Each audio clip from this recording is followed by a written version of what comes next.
afternoon. Hi there. Jason. Welcome today as we discuss the private investigation of JonBenet Ramsey's case. I do appreciate all of your efforts over the last half a year, and I feel we're making great strides. So after hearing all the stuff that we've apprised over the last few months and in the course of my year-long investigation, we thought it was good timing to present in an encapsulated form our version of things rather than defending what others are saying or letting other shows dictate what they want to release. We thought it was prudent to reveal to the world our investigation from our vantage point. I'd like to start off first introducing the panel here today. First, Mozelle Martin and then Dawn McCarty. Basically, the JonBenet Ramsey case was quite an interesting case to jump into with great challenges. At the outset, it was hard to imagine that there was much to contribute to the case because it is such a worldwide known case with so many opinions and so many experts have already looked at the case. When I opened the possibility of jumping into the case in 2022, I really struggled with the idea that there would be anything that I could actually contribute to the case. So it started off early on, and how the genesis of this investigation started off with, I am a co-founder of the Cold Case Coalition. The Cold Case Coalition is a nonprofit organization, 501c3, and we dropped the Utah regional nomenclatures because it used to be the Utah Cold Case Coalition, dropped that and expanded nationally. And so in so doing, I wanted to jump into a case that was outside of Utah that would make the greatest splash possible to announce our coming out party, if you will, onto the national market. And what crossed my mind was the JonBenet Ramsey case. One of the initial steps I made was I reached out to the Ramseys and I asked them a simple question. In light of my experience as a cold case investigator, what DNA has revealed in many of these cold cases leading up to this moment in time was that genetic genealogy was revealing on a large scale that most of the perpetrators of these unsolved cold cases was identified by their familial DNA as a neighbor. So when I reached out to the Ramseys, I asked them a single question: if the police had investigated their neighbors, and the response I got was a little shocking to me. John responded with, they didn't even do a neighborhood check. So that was my foot in the door when I realized, well, maybe there is something to do. Maybe I can investigate neighbors and see if in the course of the 25 years at the time, if somebody had ongoing criminality that would make them stand out as a likely suspect to investigate further. And in the course of taking that approach, I went and grabbed yearbooks. I analyzed the writing of the ransom note, to develop my own profile. And at that time, I came to a conclusion that we were probably looking for a teenager, given the fact that two of the words that were misspelled in the ransom note, business and possession, were 8th grade English vocabulary words, and that 3 other words were 11th grade vocabulary words, and they were spelled correctly, like faction. So it led me to believe that we were likely looking for a high school graduate. And then when you research the case, we know that we had people like John Douglas, the former FBI Behavioral Science Unit founder, offer his opinion, and seeing some commonality between their profile and mine. It just helped me look for a likely suspect in the neighborhood that had grown up since then and would probably be in his mid to late 30s and I did. I identified a possible suspect, and I referred that individual to the Boulder police. Now, naturally, I didn't get any response back.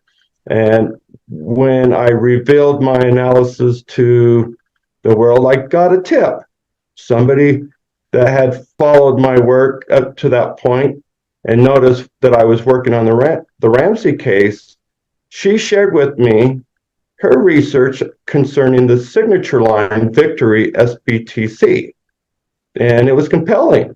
In fact, it fell in line with my profiling of the likelihood that it was a student that would now then be in college.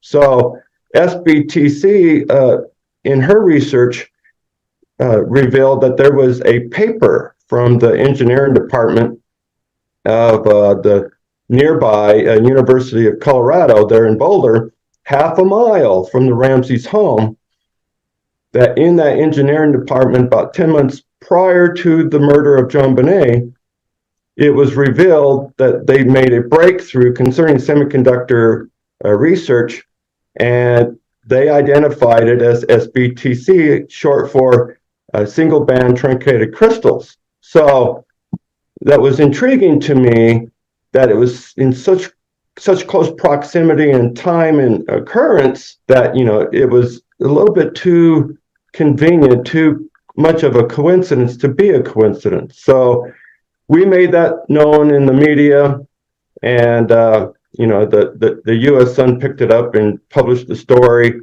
and that brought my name out. That a few months later, a production company from a Japanese firm that was doing a documentary on the JonBenet Ramsey case wanted me on their show to present my theory, but they also wanted us to cover two other theories, one being the Glenn Meyer theory, the man that was living at the basement of the Barn Hills, as well as they wanted us to go out to Ventura, California to interview Michael Bell to discuss the Gary Oliva theory. Even though, to a large degree, the Gary Oliva story was already laid to rest shortly after an episode of 48 Hours Investigates, where they addressed Gary Oliva in quite detail with Michael Bell as a guest. And in that discussion, in that hour show, they covered Gary Oliva, his writings, the coincidences that led up to that moment, where we'll get to that in a second. But in response to 48 Hours Investigates, the Boulder police came forward and said there was DNA found on the victim's clothing of an unknown male, and that unknown male was perceived to be suspect DNA, and yet that DNA did not match Gary Oliva. So they left it with the ringing tone to the public that Gary Oliva was not a suspect. However, and I digress, there was never a public discussion about Gary Oliva in the context of the ransom note.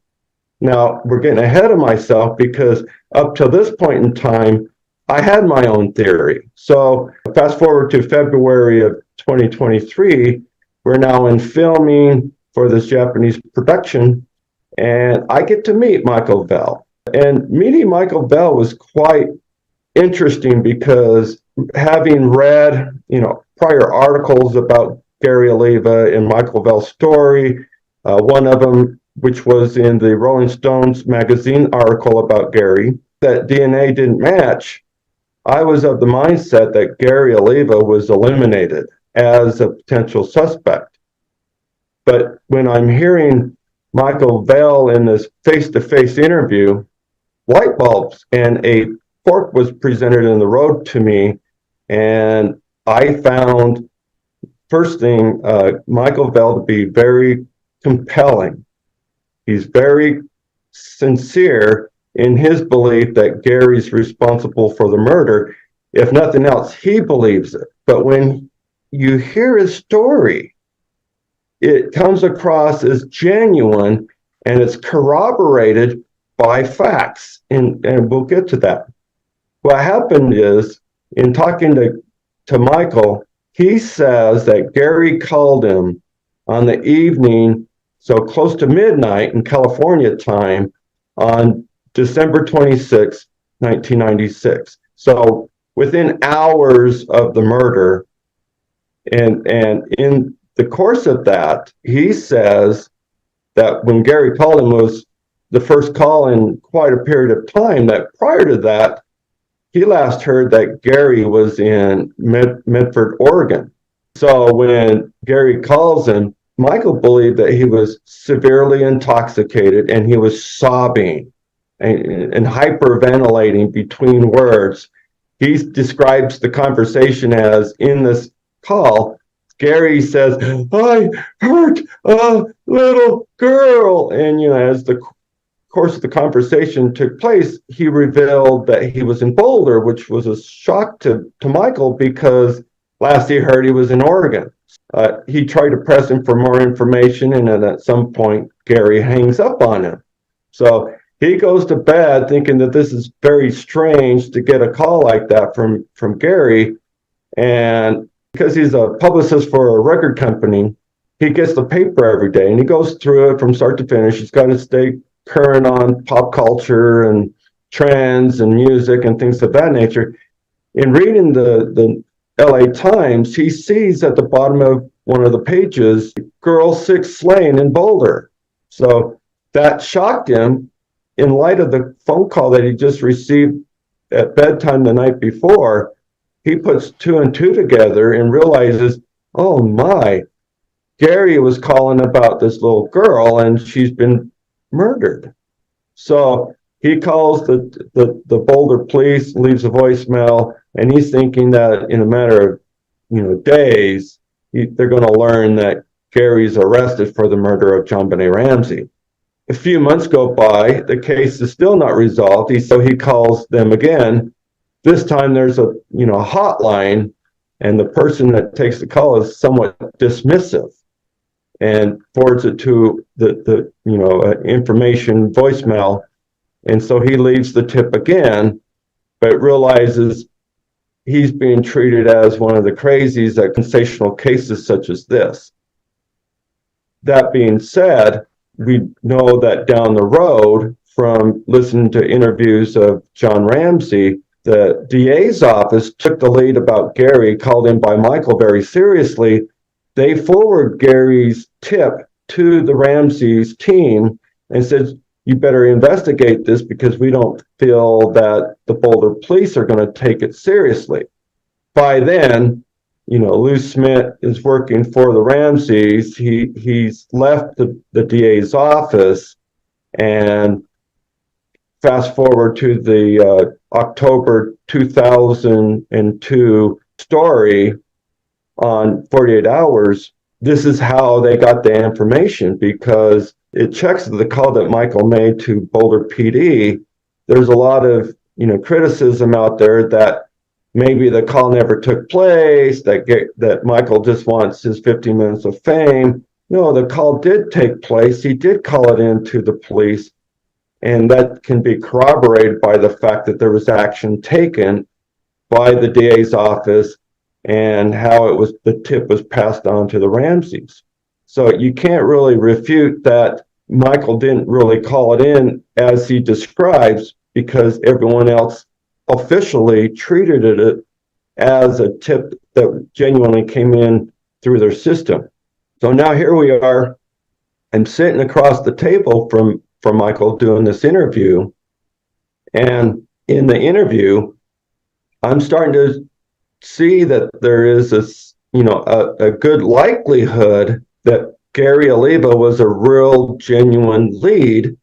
But, in the back of my mind, I'm still thinking, but what about the DNA? I just put a pin in it as the conversation in the interview continues. Then it goes on to how Michael received letters from Gary while he was in prison, while he was in jail, and this all started in 2017 after he was arrested for possession of child pornography. And so the National Enquirer director told Michael, hey, why don't you just ask him if he was involved? And it started mail coming in. And then afterwards, it turned into phone calls coming in. But in some of these letters that Michael received from Gary, a few of them have confessions. One of them specifically was a August 2018 letter where he admits that he killed her, but wants Michael to understand that it was an accident. He's saying that he dropped her, and her head was bashed in, and she died in his arms. Now, factually, that doesn't seem to compare well with the medical examiner's understanding of the body, because we do see that there was blunt force. It looks like it was a blow to the head of a cylindrical item like a bat or a flashlight, and we believe it was likely the flashlight because there was a foreign flashlight identified at the crime scene that no one took ownership of. The Ramseys said it wasn't theirs, and law enforcement, even though it was a police-type mag light, none of them took responsibility for leaving that at the crime scene. It was left in the kitchen, and there's crime scene photos with it sitting there on the counter. So if it wasn't the Ramseys and it wasn't one of the police officers investigating, then was it left there by the perpetrator? Which, if you're going to break into someone's house and kidnap a child, it's highly likely you're going to need a flashlight. So was that flashlight a perpetrator? Was it the intruder's flashlight? But going back to the body, we know that there was the blunt force injury, and we also know that there was at least 3 ligature marks across her neck, and that's being credited to a garrote. But going back to the story about Michael and Gary first, I'm looking at these letters, and I'm seeing in these letters and envelopes, because I'm familiar with the ransom note, that I'm seeing similarities in their handwritings, and I'm going, whoa, wait a minute here. Look at this letter A. It's a manuscript letter A that, unless that's your writing style, that's not what we were taught in elementary school. We were not taught to write our letter A with the little hook across the top. So that started standing out to me. But I'm also noticing in these letters that he's providing me after 2018 that Gary's writing style was all capital at that point in time. So I wanted to see what the writings were prior to 96. And because Michael Vell and Gary Oliva were high school friends, and there was correspondence between them for many years, Michael had examples of that. In fact, Michael also told me that in light of his tip, that Alex Hunter, the district attorney at the time in Boulder, got in a car with his wife, and they drove to Ventura and picked up hundreds of writing samples of Gary's. So it really stood out to me that in light of Michael's tip, the DA's office really took the call very seriously, and they may have collected those writing samples with the intent to do a handwriting analysis. But we don't know what the status of that analysis is, because we've never heard about any efforts to analyze his handwriting. But we've taken the initiative to do so in light of the absence of that discussion. There's been a lot of revelation, a lot of discussion about Patsy's handwriting in the past, but they were focused on Patsy at the time. They were making the case to the public, and at one point they even made the case to a grand jury that Patsy's handwriting matched the ransom note. But what we do know from our investigation, we believe that this is not a DNA case.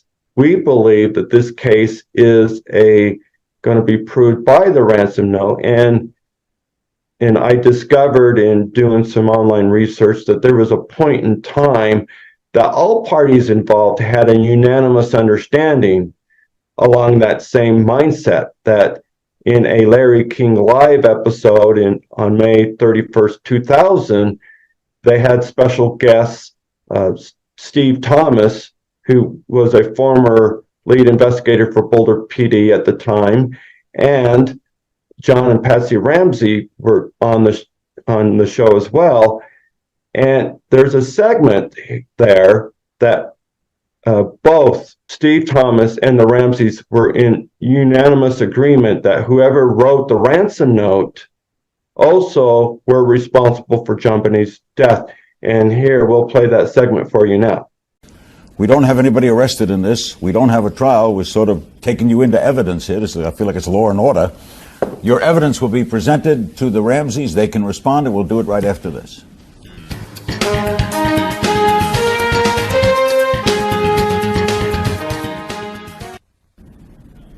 We're back. Steve, theory. Well, theory, I hope we get a chance to talk about their convoluted sex crime, pedophile, kidnapper turned murderer theory, but I think it's very simple. And we'll get their theory. I want your theory. What's your theory?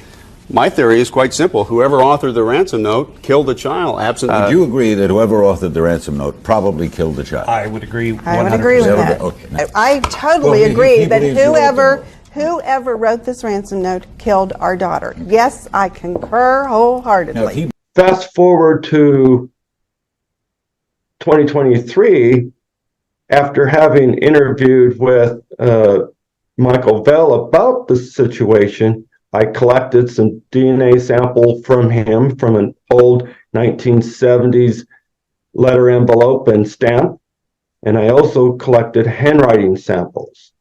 So the next step for me was to have the DNA tested, as well as find some handwriting experts to look at these handwritings and compare with the ransom note. And that really brings us to the point of July 2023, when I commissioned Mozelle Martin at the high recommendation of Cheryl McCollum. And then thereafter, she brings in a colleague of hers, Dawn McCarty, and that brings us to this moment in time. Ladies? So I went ahead and did my analysis and came to my conclusion that Gary Oliva was highly suspect in writing the note. And that's when I decided to do a peer review and contacted Dawn McCarty to go ahead and look at my work.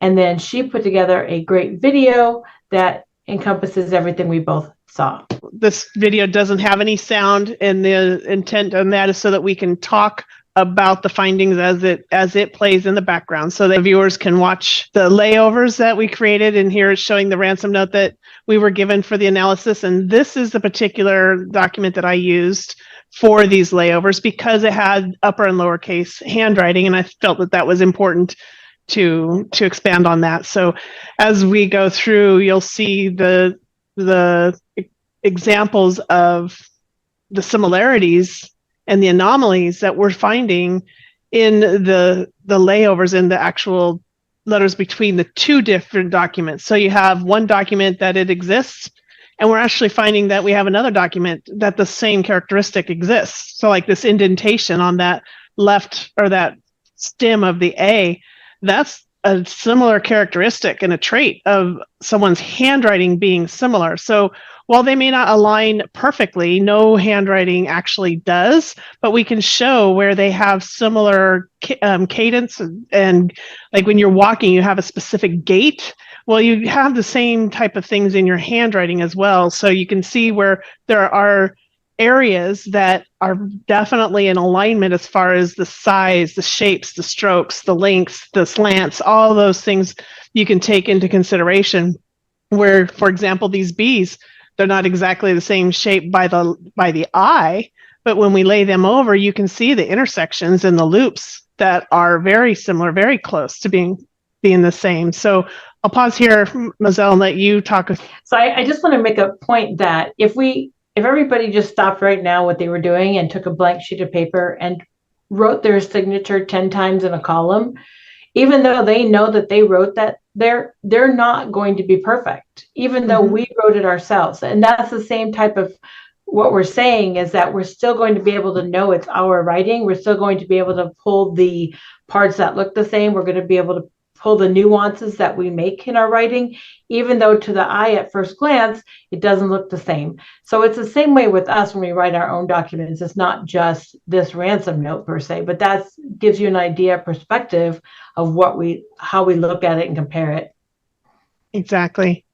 So while we both provided a full report on our findings and what we see in here, I also wanted to add this type of technique that I often do, especially when I'm doing a peer review, because it brings out a different component showing you the layover process and how it could definitely display the similarities and reveal a potential author of two different documents. So again, going back to the characteristics here, you can see that there's a variety of slants, and that exists not in just one document, it exists in both documents. So we're seeing the consistent inconsistencies throughout both documents here. So totally different time frames that they were written in, but because there's two documents that have the similar traits, characteristics, that we can lay over like this. I mean, time and time again, I pulled letters from various words throughout both of these documents to show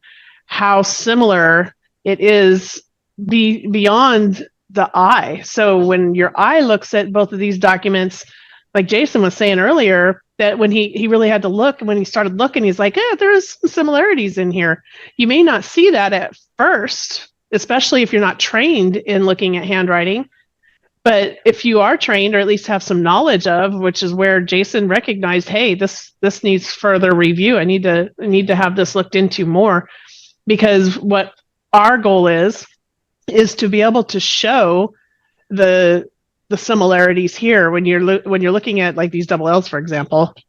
These are spaced exactly the same, shaped exactly the same, curved exactly the same, consistently throughout several words in the two documents.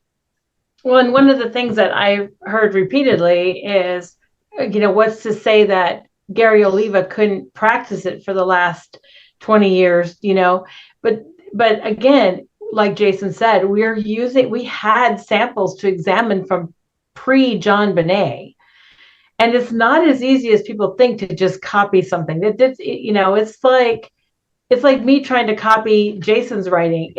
I could practice for 20 years and I'm still going to have my own nuances that go in there because I'm not Jason. I don't have Jason's brain. It's very different. It's not so easy. And that's how you can tell when people have been trained in this field or not. That's important too, because when you're talking about handwriting, it's not my hand that's writing. It's the brain sending those signals down through the neurotransmitters into my hand. So it's my brain's personality coming through in handwriting that we're seeing on the page. And the way we can prove that is when you look at your own handwriting, can you identify that over someone else's? Or do you know your mother's handwriting, your friend's handwriting, your husband or spouse's handwriting? You do, because it is part of their personality. And when that is put on a page, on a paper through handwriting, that's what we're analyzing. We're analyzing those specific characteristics of these documents. Absolutely. So other areas here, and again, letter after letter after letter, where we've heard some instances where the R's didn't have that stem that goes straight down and then curves over, where here we're actually seeing that it does have that stem. And even though it's not as high, we're looking at the intersections or the crossovers or the transition into a separate stroke. So you have one stroke going down and then coming back up and curving. So you have two separate strokes in those R's. And looking at these S's, they may not look the same separate, but when you lay them over, you can see the spaces between the top line and the center line, and again on the bottom. So there's areas in this handwriting that we're looking at that's not just an exact match, because like we said, there is no exact match in even our own handwriting, where there's going to be slight variations throughout throughout whatever we write. You're going to see similarities. You're going to be able to recognize that's how I may write my letters, but it's not going to have the exact same shape, entrance, out, the exit strokes. There's going to be slight variations. So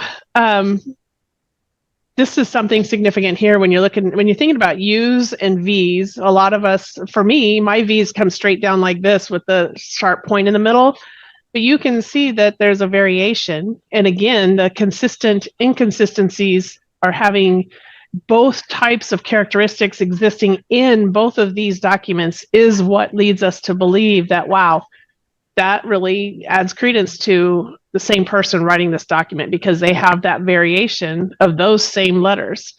The space in the W's, they may not look exactly the same, again, but we're not looking at what the I's telling you. We're looking at what are the strokes and the shapes and the spaces and the width of these letters. And when we lay them over, keep in mind, one document was written with a Sharpie on the left, and the other document was written with a ballpoint pen. So you're going to have a little bit more thickness on the black letters on the left-hand side than you may with the blue. So you have to take that in consideration, which is something forensic document examiners will do. They'll have to determine, was the same instrument used? Was the same type of paper used? Because paper will bleed differently than other types of paper. So this, we believe, was written on a legal pad. And we'll get into the size of the legal pad after this video, but these similarities, when we lay them over, showing that same loop on that zero, you can see on the top left-hand side, that's pretty significant. That's a characteristic that most people don't have in their zeros, and the fact that none of these zeros are shaped the same in either document. That's another clue. And I love how one of my favorite areas to look at is the entrance and exit strokes, because you can see, even though they're shaped differently, they tend to have the same entrance and exit strokes. Mm-hmm. So there's a consistency in the inconsistencies. Yes. Yeah. And over again. And these zeros, I like the saucer shape. There's those existing in both documents really is a telltale sign as well. And looking at these nines, you would never say, okay, yeah, these are from the same author. But when you lay them over and you can see how they still align, even though they're different sizes, those shapes and strokes, the distance and those kinds of things that were taken into consideration here, the alignment between the two numbers, the stems, that there's slight variations here, but there's also very significant similarities as well. These S's are something that, that dollar sign, even though it's got a pinched curve on the left-hand side, it still has the same spacing. So it may not be exact match, but when you align it with these other S's as well, we can see that there's definitely the same type of characteristic and strokes there. And plus, when you say, we talked about the brain for a second, but when you say that they wrote with different pens, it does, I've worked cases where somebody used ketchup and wrote on the hood of a car, and it's the same thing. It's writing with the hand, and it's the same brain. So the same characteristics are going to show up no matter what kind of writing utensil you write with. So, I mean, mm-hmm. It's the same brain, and that goes back to the brain writing thing. Yeah, and if you think about when people are right or left-handed, doesn't matter. When you learn how to write and say something happened, you have an accident, you break a hand or wrist or whatever, and you cannot use that hand to write, you're forced to use the opposite hand to write. At first, it's going to be clunky, and it's going to be messy and sloppy. It's going to be really hard to determine anything. But eventually, those same characteristics will also occur even if it's in the other hand. Or even if it's written with your toes, because some people have to use their toes, or using a pencil in your mouth to actually write the words, you'll still have the same characteristics. Yep. Given the fact that you guys have concluded that most likely the author of the ransom note is Gary Oliva, is there a scale? Is there some kind of rating system that question document examiners have for handwriting? Well, for me, I was taught to use a 5-point scale. So 1 being 100% yes, this is confirmed, this is who I really 100% believe did it, and a 5 saying absolutely not, there's no way possible. Well, I wasn't there, so I didn't see anybody write anything. And so because of that, I'm not going to say 100%, but with as much consistency as I did see, I will say it's really about 175. And I started off at 3 and really kept analyzing and comparing. And every time I'd find more, my 3 went up and up and up, and I finally stopped at 1.75. How about you, Dawn? So similar to that, I had mentors that actually had different methods that they use. Sometimes they didn't use a scale at all. They would just testify that they believe with, about 90% confidence that the same author wrote it. Nowhere would anybody ever say 100% unless you actually saw them. But sometimes they use a percentage and sometimes they would use the scale. So on this one, because we're using the scale, I started off with, at first, like when you first look at it, it's like, yeah, I don't know if that would be the same author. I'd really have to dig into it. So I started off pretty high on that scale, thinking maybe not, but keeping my mind open to the possibilities and letting the findings guide me and determine where that number goes. So I did a very quick peer review at first, and going into it with just keeping my mind open, I realized, okay, this brought me down to a 3 at least, because now I'm seeing that there's definitely potential in the same authorship, and that led me to believe that it's worth digging into a little bit more. It's worth having him looked at further as a potential author. So that's where we started. And then when you brought me on as part of the team to do a full analysis, the more I dug into it and the more I did these layovers and the more I really conducted a full analysis, that brought me down to the 175.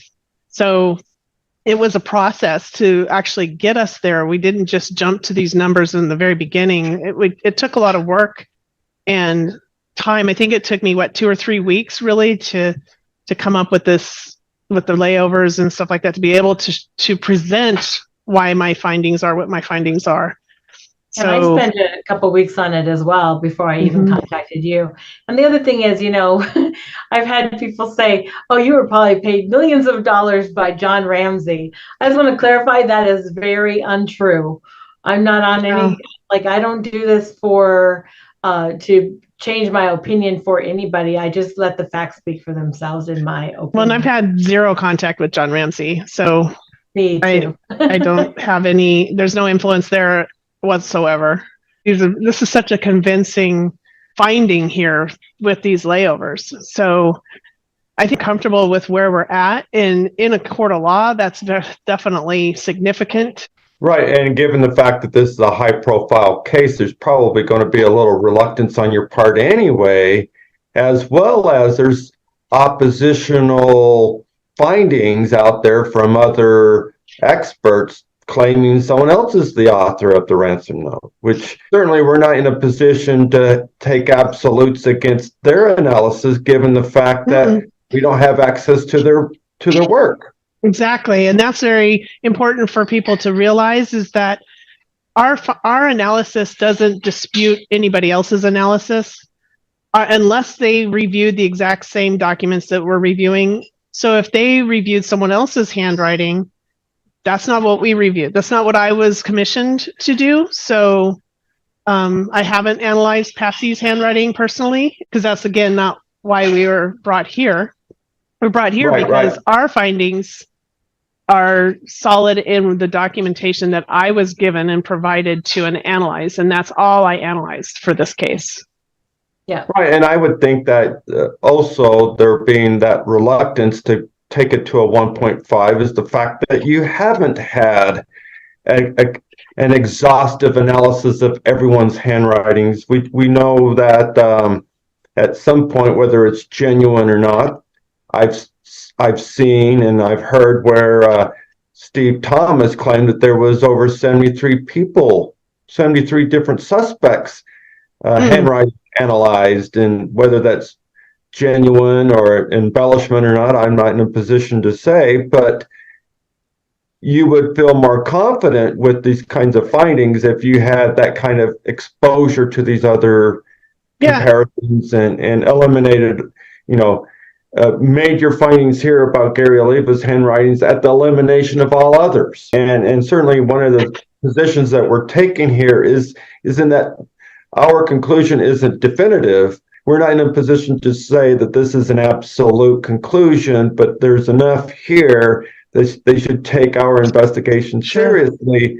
Taking us where we're at now, this isn't the end of the road for our investigation. We've actually gone and made extra strides to make sure our research and your analysis is correct by linguistics analysis of other writings of Gary Oliva in a comparison to the ransom note. We've also looked at his prison conversations and looked to see if there's other clues.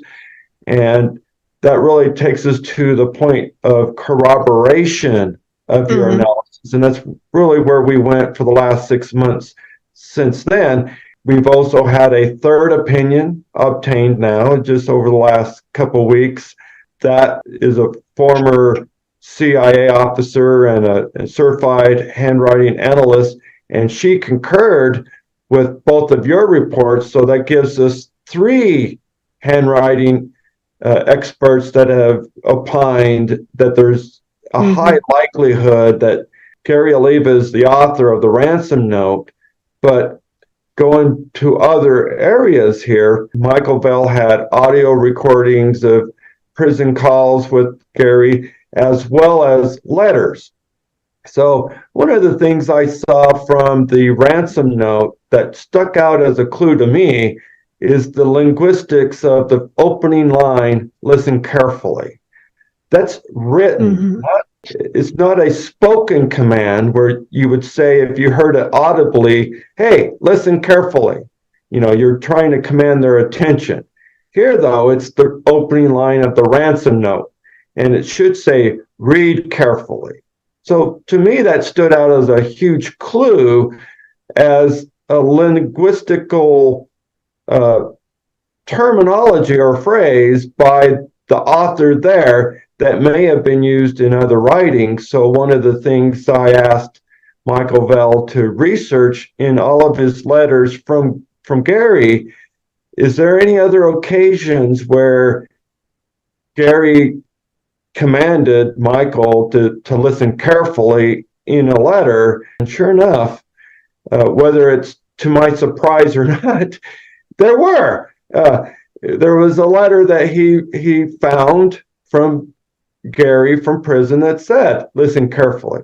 So that really stands as another clue. Certainly it doesn't prove something beyond a reasonable doubt, but we're looking at the case from all the pieces of the puzzles. For him to say, listen carefully in a writing that also said, listen carefully in the ransom note was a clue to me. And then if you recall in the ransom note, there's a reference in there to, that John better follow his instructions or there's a risk that JonBenet would be beheaded. Well, that's not something that you're going to get a parent to say about their own child, but it's interesting that there's the reference to beheading in the ransom note, because we know from other writings from Gary to Michael, he depicts in drawings of beheadings quite regularly. In fact, Michael provided an artist rendering of Mickey Mouse beheaded, an artist rendering of Dumbo the elephant beheaded, of a Disney princess holding a beheaded shrunken head, even himself and Michael depicted as beheaded and on a spit being barbecued. So it's interesting that for an author of a ransom note to refer to a victim being beheaded, that's not necessarily something that we all bring up in everyday conversation, and yet Gary has brought up beheadings on numerous occasions in his drawings to Michael. So that's another clue. So these little things have, in further researching, haven't weakened our analysis about the handwriting comparison, but actually have strengthened the likelihood that the writings were, of the same author. So, I'm not weaker in my position that Gary's likely the author. So what we have here, historically speaking, is we feel that the ransom note matches Gary Oliva, versus the police have said, and others over 27 years, that the ransom note matches Patsy's handwriting. We would urge there be some kind of consensus, some kind of comparison between the experts that claim one responsible and the other. We collaborate and we work together to see if either side of this dialogue is willing to change their mind, because certainly that's the subjective nature of handwriting analysis. It's always conditioned upon, if we get more samples, it may influence our opinion, or if we see others as likely authors that might influence our opinion. The opinion that you guys reveal here is based on just comparing the ransom note to Gary. You've not been commissioned to compare with any other suspect or persons of interest. Whereas these others who have opined that Patsy wrote it, which I don't believe she's the author. I believe that early revelation, I think it was 2016, where the police actually discussed handwriting of Patsy Ramsey, that was declared in an article at the Denver Post that it was one of the myths that Patsy's handwriting matched the ransom note. And in the book written by John Douglas about the matter, even he says that the handwriting did not match the ransom note. What he described in his book was the fact that there were 4 experts by the police and 2 by the Ramseys, and all but one said, they placed her at a 4.5, meaning near elimination. And there was one expert that says he wasn't sure. And they ran with that uncertainty and said, because she could not be completely eliminated as the author, is why they emphasized that, given the fact that the notepad was written on stationery in the home with a Sharpie found in the home, that they really believed it was somebody from the household. But it doesn't eliminate the likelihood that an intruder came in and used their stationery. They tried to argue that wasn't tenable. No, it clearly is. I believe that the intruder laid in wait while the Ramseys were gone for hours. So simple things like referencing 118,000, which is actually more than that. It was rounding down to 118,000, was actually in a pay stub, but not just recently issued as a bonus to John Ramsey. It was actually in every pay stub. It was a 1995 bonus that he was provided in January of 96. And so that reference on his pay stubs was present on every pay stub that he received throughout the year 1996. So if anybody rummaging through his desk, rummaging through their drawers or across the counter in the kitchen, and they came across a pay stub, they would know about the 118,000 as a bonus, but they may not have realized it was, from the year before, but thought, well, this is fresh cash that he has available, and I want that before it's spent. It's hard to say. I'm not the killer, I'm not the perpetrator, I'm not the author of the ransom note, to say with absolute certainty why the 118,000. Now, police speculated that the only ones that would know about the 118,000 would be members of the household, but it doesn't eliminate the possibility or even the probability that somebody else that saw a pay stub would have that number come to mind. Somebody said that bonus was published in the paper. But the other thing I want to mention is that just because we're coming to that conclusion doesn't mean that we think he's the sole actor. We're not eliminating the possibility of being 2 people, 3 people, 5 people, 10 people. We don't know. My analysis starts at the note and ends at the note. That's it. Right. I don't go outside my lane. I stay right on that paper. That's it. Right. Something that I thought of with the 118,000 is if this was a professional, abduction or, of a child, they're not going to ask for 118,000. I get that. But at the same time, 118,000 seems like a lot of money for someone that doesn't have a lot of money. So it's not outside of the question that someone like Gary Oliva would ask for that amount if that was something that just he saw and went with that number. So that's not too out of proportion for me. I can see that being the amount asked for. And just because somebody is homeless doesn't mean they're stupid. There's another thing. Well, and that's something I don't believe that Gary's stupid. I don't think he's stupid at all.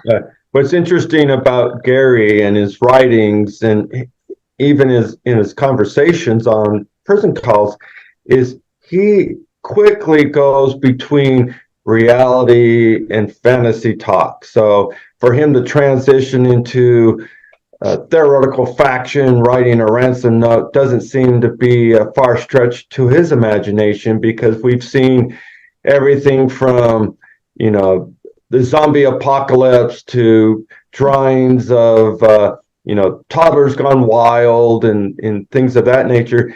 He's very clever and at the same time artistic in his ability to depict drawings and visualize and transfer that to paper. So he's no dummy, and certainly he can play dumb very smartly. So if Boulder did have him submit to some handwriting samples, it wouldn't be too hard in my mind for him to disguise his handwriting in the moment. So they really should focus on past writings as their exemplars. And there's times where he seems remorseful in his phone calls, and he wants to talk about the death as a learning experience, and that JonBenet is his Jesus Christ because he's reformed. He learned a lesson over it, all that. At the same time, and in other conversations, he tries to draw a distance between the crime and himself, and makes comments that seem bizarre. So you think, well, this guy's just crazy. But people can, even involuntarily can go into delusion and back to reality. But I think the things that Gary does seems to be deliberate.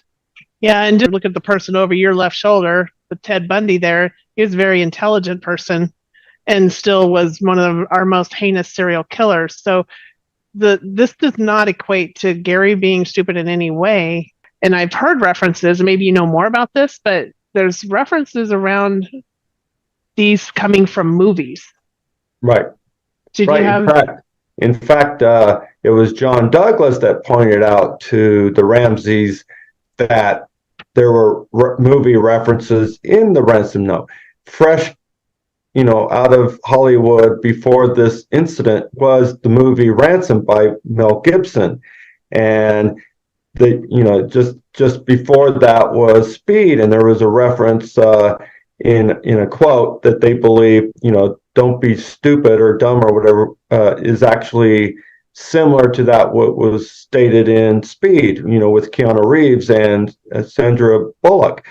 And there was also references to Dirty Harry. So if that were the case, we're talking somebody that was either just watching reruns of Dirty Harry or he was around during late 70s. So really it opens your mind to, which in my mind thinks that this is a Mel, because those are kinds of movies that, a Mel would watch. So when I was doing my analysis and I was thinking and leaning towards there being a high school student, and Gary's definitely, his behavior, his fetish for, young girls and things like that really puts him in the mindset of a teenager anyway. He's not evolved into adulthood as far as, not delving into fantasy drawings and cartoon characters and things like that, as opposed to pursuing a mature adult, lifestyle, marriage, having your own children, pursuing a career. He's not evolved into that kind of person in society. He really stays in that teenage realm based on the things that he's discussed, the things that he writes about and he draws, and his conversations, with Michael. It all seems very juvenile, adolescent in nature. And some of the things that he's said in his conversations really were spooky to me, in the sense that some of his conversation reveals things that only the killer would know. Like, for instance, the size of the ransom note. When you see the ransom note, as you demonstrated earlier in the video, where it was white, and it gives you the impression that these pages were full 8.5 by 11, like this, a yellow pad that's 8.5 by 11, where in reality we have learned that it was a 5 by 8 yellow legal pad, a junior pad. And the reason for that started us down that path, was the fact that it was Gary himself, in a conversation with Michael over the phone. He said it was a small yellow pad. And that got us thinking, and Dawn, you did the research and found lined yellow pad that was 5.5 by 11, 5 by 8, that actually allowed the lines to align, as well as the size of the writing to fit within the margin and the edge of the paper very neatly. So it really led us to believe that when he said it was a junior pad, and you were able to demonstrate that it fit better on a junior pad, it really stood out to me as another one of those clues in this mosaic, that why would Gary say that unless Gary knew that? He wasn't an investigator. He wasn't one of the Ramseys. Those would be the most likely individuals that would know the size of the yellow pad, or even the color of the pad. But somehow Gary himself knew that. Now, you can have argument that, there's been some newspaper articles about that and stuff, but being homeless with no access to the internet, why would he care to look up that detail? Why would he commit that to memory and have that be spontaneous in a phone call? Gary's obsessed with JonBenet, not obsessed with the JonBenet Ramsey case. So that's a distinction. It's not like he's got all the facts about the case memorized. He's got JonBenet memorized. And when he was arrested for possessing of child pornography in 2016, he was found in I believe it was over 300 images of child porn, some of it like snuff images where you're killing a child. At the same time, he was found in possession with over 200 images of JonBenet, including autopsy photos. That seems to be consistent with his fetish, and you can say that that's sadistic, you can say that that's psychopathic, that he would want to have naked dead children images while he's got in that same folder images of JonBenet dead. He also knew her eye color, and he knew that she was riding her bike the day before, right? Exactly. Those are the two other examples where the conversation came up. Why does he call JonBenet the Emerald Girl? And it's because of the color of her eyes. And he said that he would go to the stores where he would mostly buy booze, and while he's there, he sees at the checkout stand images of JonBenet where they're photoshopped, where her eyes are bright blue, and that would upset him because he knew she had green eyes.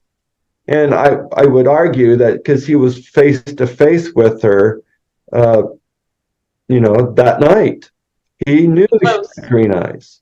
Yeah. And then, like you pointed out, Mozelle, that the other conversation that he had was the fact that Michael brought up in one conversation, it was the anniversary, it was December 26, 2018, in a phone call, that he asked, that he, being Michael, asked Gary what did he do the day before, which would be Christmas Day, the anniversary of JonBenet's passing, and he went out of his way to correct Michael. No.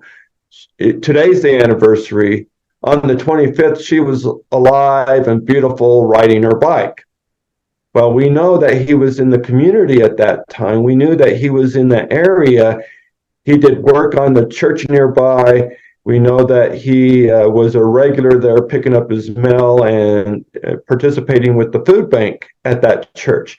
That church and the alleyway behind the Ramseys' home are a common alleyway. So him walking down the alley and seeing JonBenet, she did get a bicycle for Christmas that year, and chances are they were riding the bike in the alley, and he must have went by. He must have seen them, because why else would he know that? Why would he reference that?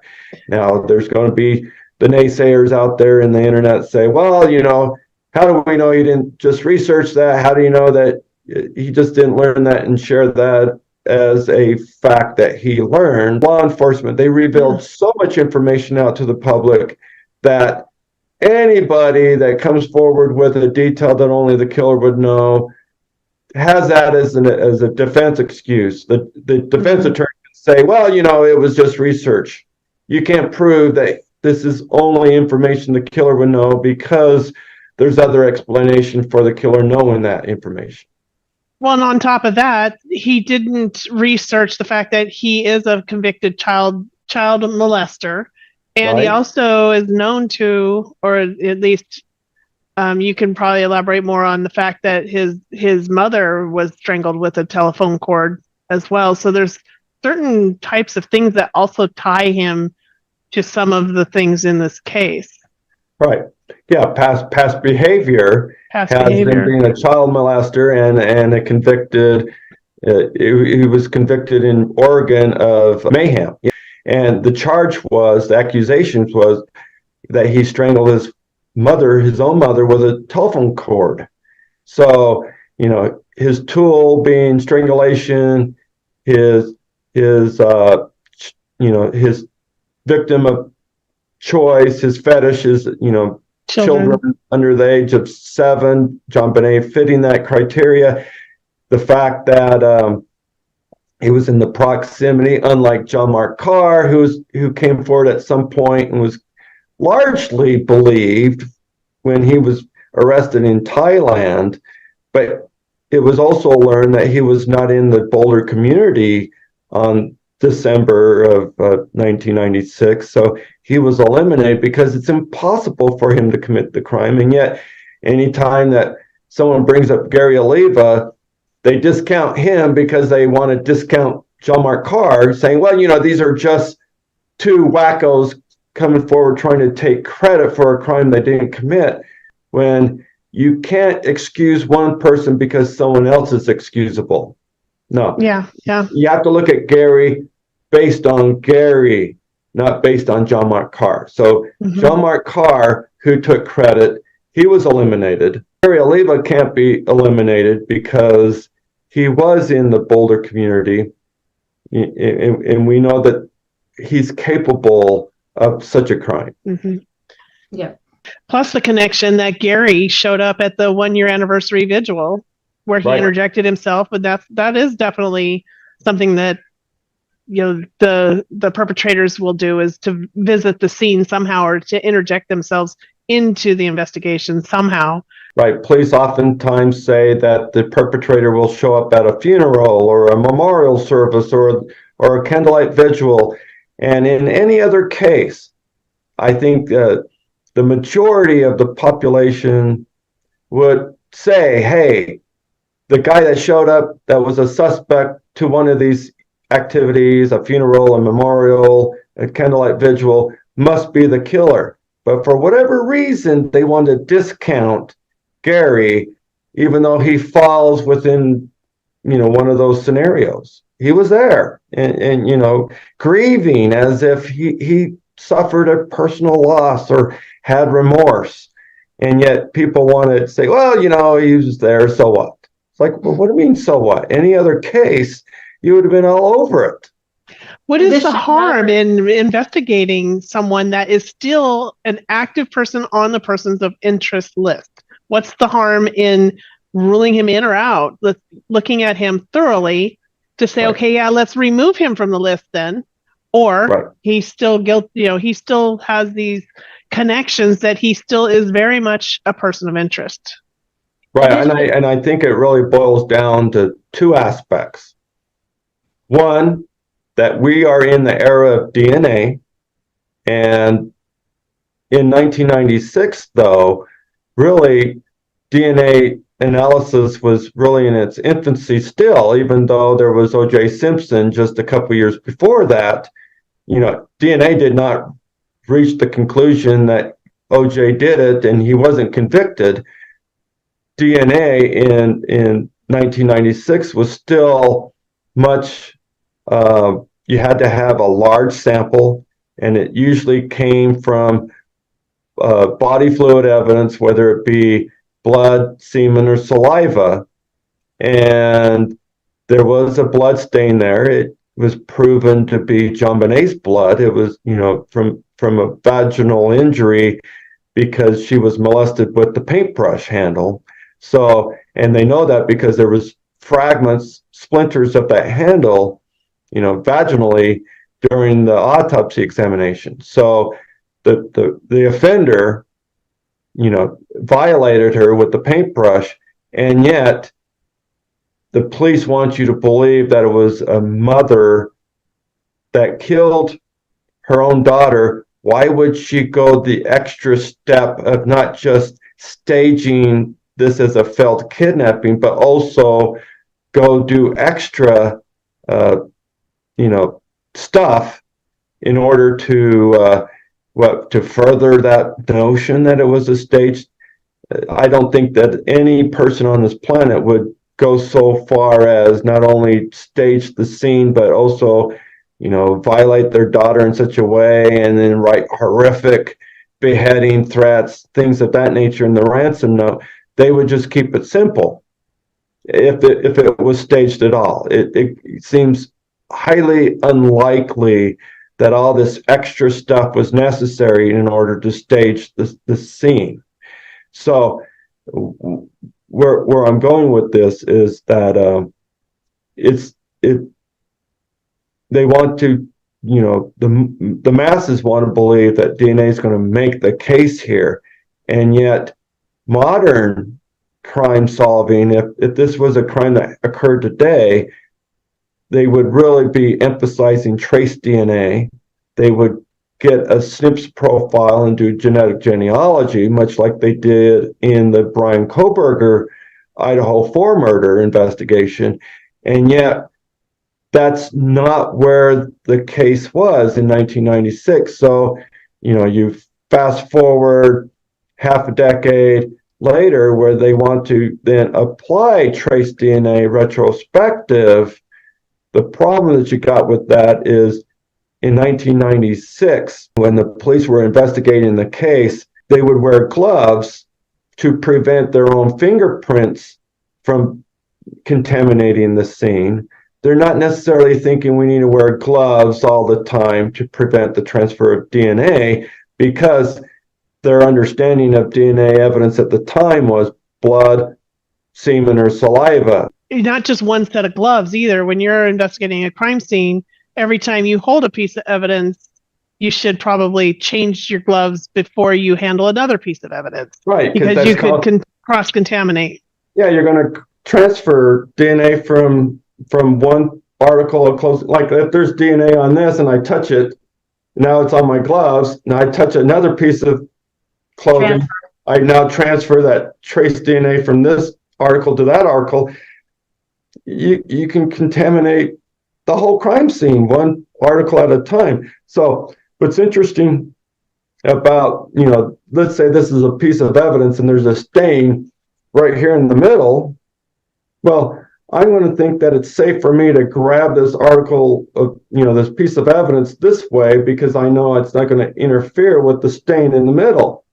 But if I decide I don't need gloves because that stain is in the middle and it's already been tested, and I try to put it in a evidence bag now and put it back in the evidence room, I now have my epithelial skin cell DNA, trace DNA on this here.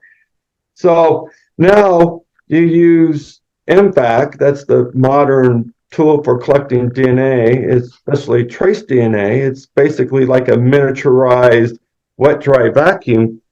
You go and squirt distilled water on your evidence and you suck it up and transfer it to a filter, basically a cloth filter, and then they analyze that. That wet dry vacuum sucks up DNA or evidence from the entire article of clothing. So if there was a piece of, if someone's DNA is here and someone else's DNA is here and someone else's DNA is here, you now make a mixture of all that DNA because they don't know where to start and end the MVAC. So they suck it all up. But what they're doing inadvertently is creating a mixture. And we do not have the technology to unmix a mixture of DNA. So it can be 2 profiles, it can be 30 profiles. We don't have the technology to do that. And I believe that's the recent findings of their DNA analysis that came out. And the Cold Case Review Board for Colorado came back and said, wait for the technology to come out. That's the technology that we're all aware of, is deconvoluting DNA mixtures. There's a company that created StarMix that is also working on that, and it's believed that technology won't be for a year or 2 or more. But let's not forget that crimes were solved successfully for centuries before DNA was a thing. Right. So I don't believe it's a DNA case. I believe that if they are able to unmix the DNA, they're going to find out this DNA goes to investigators, goes to lab technicians, goes to forensic, lab personnel, or whomever may have come across the evidence and touched it in one capacity or another, or transferred it innocently in the process just by touching the crime scene with the same glove that they wear throughout the entire 2 hours they're at the crime scene. So it's not hard for them to transfer DNA from the doorknob to the article of clothing, because they didn't substitute. They didn't take off one set of gloves and put it on another after touching every little piece along the way. Because that would mean that if you were to be true to protocol not to contaminate, every time you touch something new, you would take off one set of gloves, put another set on. You wipe your brow because you're sweating. Now all of a sudden you've got your DNA on your gloves and you touch an article of clothing, you just innocently transferred your DNA to, the evidence. So I don't believe it's going to be shown to be a DNA case.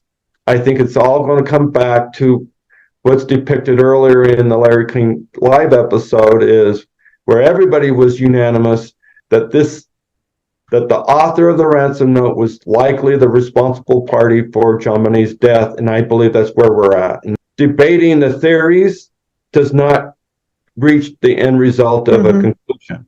What Mozelle and I both examined was not an original document. We're not trying to say that anybody that did any analysis prior to us we're not proving them wrong. We just analyzed something different.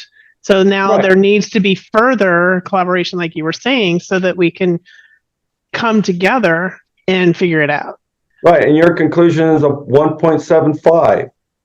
You may change your mind if you saw firsthand Patsy's handwriting, or the other experts may change their mind. Exactly. Based on a firsthand analysis of Gary's. So exactly. I've written about we're not picking fights with anybody. We're not trying to say anyone else is superior. We're presenting our theory, our evidence, and I feel confident that it's Gary regardless, because going back to the original day, December 26, 1996, I believe Gary called Michael Val and said he heard a little girl that night in Boulder, and if it wasn't JonBenet, then who was it? I've written a lot on my blog about, it's never about ego. It's about the justice part of it. And I don't have a problem ever changing my mind if better evidence comes along. I just haven't seen that better evidence yet. So many times original samples get hung up in evidence lockers and we don't have access to it. So the courts do not require original documents to render an opinion. Right. Right. And that to me is would be the next step anyway, where we would require access to original documentation, because what is left out of our analysis is the ability to look at striations. Yeah. And I think it's important to note that professional opinions are not the same as facts. Right. But definitely, if you look at all the evidence that I had before I commissioned you guys and all the information that I've acquired since then, it only reinforces your guys' opinion as to the authorship of the ransom note being Gary Oliva, because all of it, just the whole totality of the evidence thus far really makes the indisputable case against Gary, in my opinion. We call that stacking, where we don't necessarily take one piece of evidence that is absolutely, oh my gosh, this is an exact match. We would want to see other things as well, because you can't determine that based off of one match. We need to stack. That's why I did the layovers with so many letters, because it stacks my ability to show everybody else that's looking at the video why we would believe that this could be the same author. So in stacking the evidence in the same way, it's the same concept, is we are just adding more credence to and more credibility to the fact that this is likely something that can be connected to Gary Oliva. Well, ladies, I appreciate your time today. Do you have anything more you'd like to add on this topic? I think we covered it. I think it's good. Yeah, I think we covered everything. Yeah. So what's next, Jason? What's next for this case? Where do we go? Well, as far as where we're at now, I mean, there is a new chief in town at the Boulder Police Department, Stephen Redfern, and I forward all of our work to him, and he's relayed that to the team. So hopefully there's enough interest that they, try to verify our work and take it to their next level, because there's no way a private investigation can lead to a charge and a conviction. The police have to do that themselves. So I would hope that they're going to verify our work and come up to their own conclusions and, pursue an arrest. I would hope.